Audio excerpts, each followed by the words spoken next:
Hello everybody, hope you're having a great day. This is Jokester, and welcome to Learning to Cook with a dash of Jokester. I've been inspired to get better at cooking by watching YouTube videos, and today we are going to be making egg noodles. This was my favorite dish that my grandma made for the family when I was a kid. I never really learned how to make the egg noodles while she was alive, so I searched YouTube and found several videos of people making egg noodles just like she did. So they inspired me to try and learn how to make them on my own. And today we also have a guest to help us cook our egg noodles. Please welcome Mr. Rogers. Hi, it's a beautiful day to make an egg noodle. Hello, neighbor. I hope you're having a tasty day. Thank you, Mr. Rogers. This is a delicious recipe, and I'm so happy that you're able to join us. When my grandma made egg noodles, it was always a big undertaking because she made several batches and it took her several hours to make them. She would, in fact, only make these once or twice a year, usually around a holiday. Don't blame me, silly. I would have made them more often if you would have helped, you whippersnapper, you. Whoa! My bad, Grandma, sorry. But that's a great point. This is a fun time to make egg noodles with the family, so get everyone to have fun and join in. You could even make a contest to see who makes the best and the ugliest egg noodles.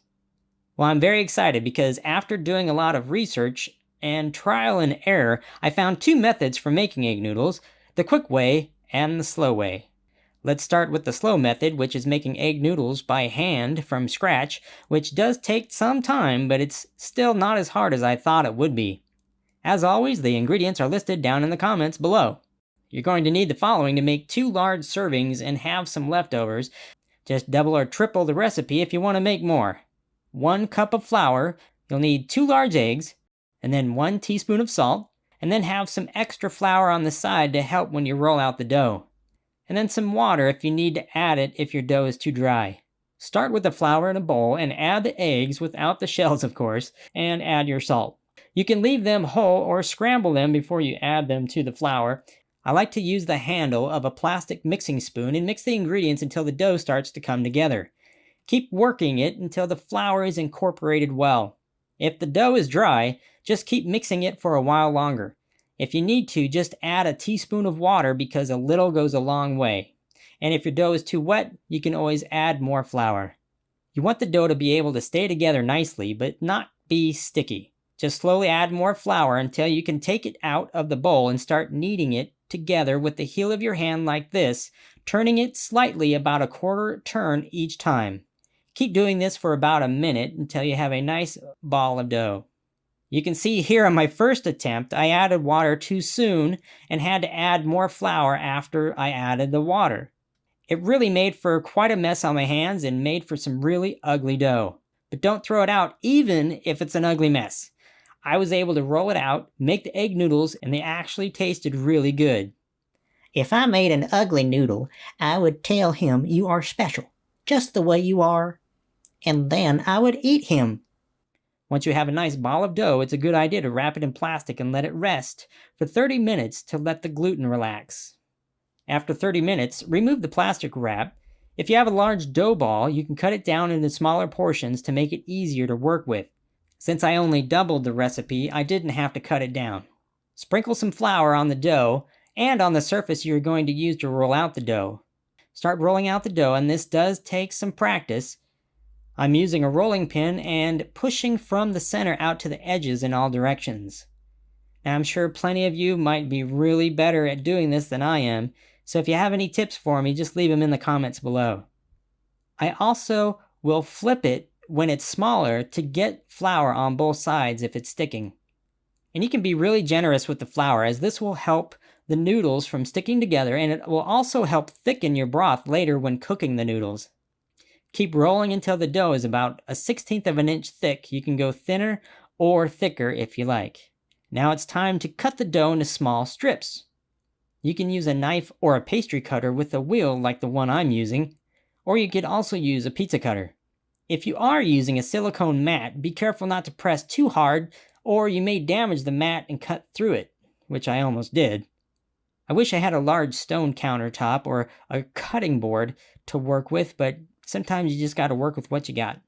Cut the dough into long strips about a 1/4 inch thick, and they don't have to be perfect, just making them different sizes is part of the fun.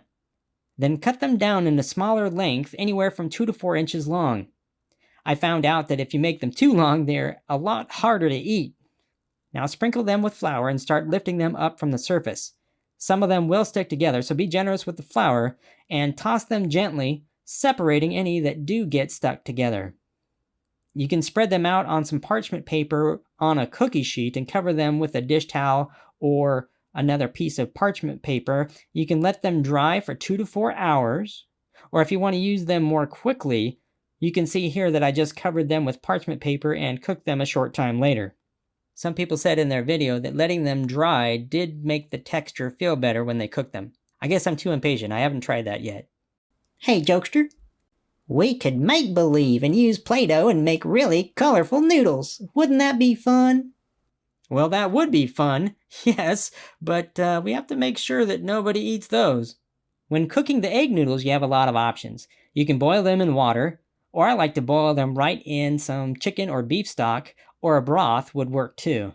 I will try to make a homemade stock in a future video, so for now I'm just using store-bought stock. I tried both chicken and beef recipes, and I prefer the chicken. With the chicken, my favorite version is to use unsalted chicken stock, and then adding some chicken bouillon later to add more flavor. Bring the stock to a boil and carefully add the noodles. If they are fresh and not dried, make sure not to stir them until they have a chance to cook for a few minutes, and this will allow them to firm up as they are very delicate. Reduce the heat to medium and cook them for at least 20 minutes, stirring occasionally. You can leave the stock as it is, which is like a soup consistency, but I like to make it thicker, almost like a gravy. To do that, I use cornstarch to thicken it. This was a challenge for me to get it correct, but after a few times I realized I didn't want to go too thick, so I used 2 tablespoons for every 32 ounces of stock, and pre-mixed it with 2 tablespoons of milk for the chicken recipes, and used just water when mixing it for a beef recipe. This will create a slurry, and I stirred that into the stock, bringing it to a boil for 1 minute. Then I reduced the heat to a low simmer to let it start to thicken. Now I added some chicken to the stock. Or if you're doing the beef version, you can add beef. Now I'm going to add the chicken bouillon a teaspoon at a time as I check it for flavor. It's tasting really good now after a few teaspoons, and I didn't have to add salt, but I did add some freshly ground pepper to taste. When serving this, I like to eat it with mashed potatoes, maybe some corn,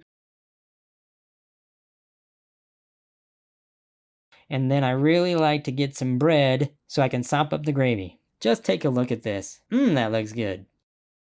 Now for the quick method. You can skip the part where you make them by hand and just buy them pre-made in the store. I found these in the freezer section of my grocery store and they taste great. I still think that the homemade ones taste a little better, but these are really good too. Just follow the same cooking procedures as we did before. Hey, Jokester, these taste so good. I would like to sing an egg noodle song for you right now. Well, that would be great, Mr. Rogers. How does it go? It's time to make an egg noodle. You know that you should. It's time to make an egg noodle. They taste so good. You can make them by hand. You can buy them in a store. Make a lot because we'll always ask for more. Grandma made them with such grace. So yummy in my tummy. Puts a smile on my face. Well, Jokester, what do you think of my egg noodle song? Well, Mr. Rogers, I've got to say, that was awesome. I'm going to have to learn that. Thank you so much for joining me today. It's a beautiful day in the neighborhood. And to the viewers, thank you for watching and learning all about making egg noodles with us today. I hope you are inspired to give it a try. I am still experimenting, so leave me a comment below. Let me know if you have any suggestions as well.